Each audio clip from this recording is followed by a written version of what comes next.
నమస్కారాలు తెలియజేసుకుంటూ అన్నిటికంటే మించి ఇవాళ పవన్ కళ్యాణ్ గారి యొక్క ఈ కార్యక్రమాన్ని విజయవంతం చేయటానికి అన్ని ప్రాంతాల నుంచి అత్యధిక సంఖ్యలో విచ్చేసినటువంటి 50 మంది జనసేన, తెలుగుదేశం, భారతీయ జనతా పార్టీల నాయకులకి, కార్యకర్తలకి అందరికీ కూడా నమస్సుమాంజలి తెలియజేస్తా ఉన్నాను.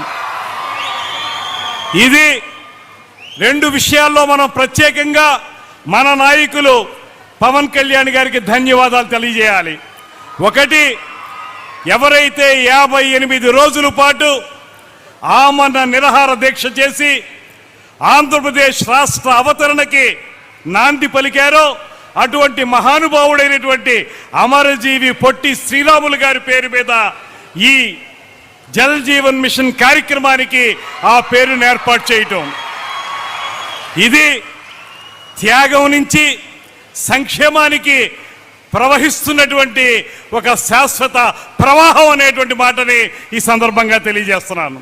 రెండోది, ఉమ్మడి ఉభయ గోదావరి జిల్లాలకి సంబంధించి ఏర్పాటవుతున్నటువంటి ఈ కార్యక్రమం మనందరి దాహార్తిని తీర్చేటువంటి కార్యక్రమం. ఎన్నాళ్ళుగానో ప్రజలందరూ కోరుకుంటున్నటువంటి గోదావరి జలాల్ని మంచినీరుగా ఇచ్చేటువంటి ఈ కార్యక్రమం. ఈ కార్యక్రమానికి సంబంధించి ఉభయ గోదావరి జిల్లాలకి సంబంధించినటువంటి ఈ కార్యక్రమాన్ని మన నిడదవోలు నియోజకవర్గంలో పెరవలి గ్రామంలో ఏర్పాటు చేయటం మరింత ఆనందదాయకమైనటువంటి విషయాన్ని కూడా ఈ సందర్భంగా మనవి చేస్తూ, అందుకు సమ్మతించినందుకు పవన్ కళ్యాణ్ గారికి మన అందరి తరఫున కూడా ప్రత్యేకమైనటువంటి ధన్యవాదాలు తెలియజేస్తున్నాను. ఇది ఒక సాధారణమైన రాజకీయ సమావేశం కాదు, ఒక సాధారణమైనటువంటి కార్యక్రమం కూడా కాదు. ఈ కార్యక్రమం ఖచ్చితంగా ప్రజల యొక్క దాహార్తిని తీర్చేటువంటి కార్యక్రమం. ఇది ఒక అభివృద్ధి కార్యక్రమం మాత్రమే కాదు, ఎన్నాళ్ళుగానో కలలు కంటున్నటువంటి ఒక కార్యక్రమానికి శ్రీకారం చుట్టినటువంటి అద్భుత ఘట్టం ఈ కార్యక్రమం. ఎందువల్లనంటే మనందరికీ తెలుసు, గోదావరి మన పక్క నుంచే వెళుతూ ఉంటుంది, గోదావరి కాలువలు మన పక్క నుంచే ప్రవహిస్తూ ఉంటాయి. కానీ మనకి గుక్కెడు గోదావరి నీళ్లు దొరికేటువంటి అవకాశం కూడా దొరకదు. అటువంటి సందర్భంలో ట్యాంకర్ల మీద ఆధారపడ్డమో లేకపోతే భూగర్భ జలాల మీద ఆధారపడ్డమో అవి ఎప్పుడు దొరుకుతాయో తెలియదు. మంచినీటి ఎద్దడితోటి బాధపడుతున్నటువంటి ఈ ప్రాంతాలు ఏవైతే ఉన్నాయో ఉభయ గోదావరి జిల్లాల్లో, ఆ ప్రాంతాలన్నిటికీ కూడా ఇవాళ జల్ జీవన్ మిషన్ అనేటువంటి కేంద్ర ప్రభుత్వ కార్యక్రమాన్ని, అది కూడా 1924 మధ్యలో పట్టాలు తప్పేసింది.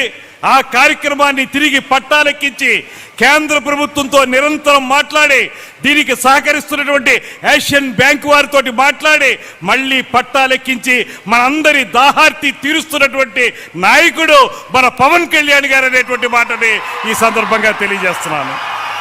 ముఖ్యమంత్రి చంద్రబాబు నాయుడు గారి యొక్క పరిపాలనా దక్షత, దాంతోపాటు తీసుకున్న శాఖలకి నిరంతరం న్యాయం చేయాలనేటువంటి ఆలోచనతోటి నిరంతర నిర్విరామ కృషి చేస్తున్నటువంటి మన ఉప ముఖ్యమంత్రి పవన్ కళ్యాణ్ గారు, వీరిద్దరికీ పైన మనకి సహకరిస్తున్నటువంటి ప్రధానమంత్రి నరేంద్ర మోడీ గారు, ఈ ముగ్గురు కలిసి ఇవాళ జల్ జీవన్ మిషన్ కార్యక్రమాన్ని ప్రత్యేకంగా ఈ ప్రాంతంలో మరింత అద్భుతంగా అమలు చేయడానికి చేస్తున్న ప్రయత్నంలో భాగంగా రమారమి 23 నియోజకవర్గాలు ఇందులో కవర్ అవుతూ ఉన్నాయి.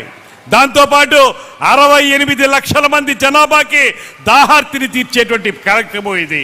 దాంతోపాటు ధవళేశ్వరం నుంచి నీటిని తీసుకుని ఆ నీరు కూడా శుద్ధి చేసి, మామూలుగా నీటిని డైరెక్ట్గా ఇవ్వకుండా శుద్ధి చేసి బ్యాలెన్సింగ్ రిజర్వాయర్లోకి పంపి, అక్కడి నుంచి ఓవర్ హెడ్ ట్యాంకుల్లోకి పంపి, అక్కడి నుంచి ఇంటింటికి పైపు లైన్ వేసి ఆ పైపు లైన్ ద్వారా మనకి సురక్షితమైనటువంటి మంచినీరు అందిస్తున్నటువంటి నాయకుడు మన పవన్ కళ్యాణ్ గారు అనేటువంటి మాటని ఈ సందర్భంగా నేను మనవి చేస్తున్నాను.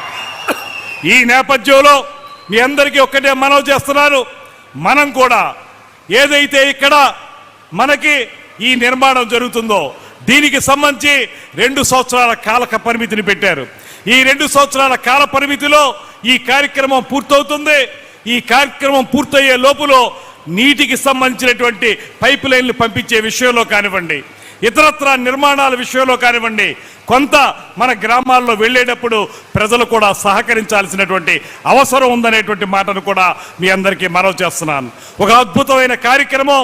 ఆ కార్యక్రమాన్ని ప్రజల మధ్యకు తీసుకురావడానికి కృషి చేస్తున్నటువంటి మన నాయకులు పవన్ కళ్యాణ్ గారి చేతులకి బలాన్ని ఇవ్వాల్సినటువంటి అవసరం మనందరి మీద ఉందనేటువంటి మాటను కూడా మీకు మనవి చేస్తున్నాను. అందుకే ఇవాళ ఈ ప్రాంతంలో ప్రారంభిస్తున్నటువంటి ఈ కార్యక్రమం రాబోయే 2 సంవత్సరాల కాలంలో ఉభయ గోదావరి జిల్లాల్లో ఉన్నటువంటి నీటి ఎద్దడి ప్రాంతాలు ఏవైతే ఉన్నాయో వాటన్నిటికీ ఉపయోగపడేటువంటి కార్యక్రమంగా రూపొందిస్తున్నారనేటువంటి మాటని మరొక్కసారి తెలియజేసుకుంటూ, నిజానికి చాలా తక్కువ సమయంలోనే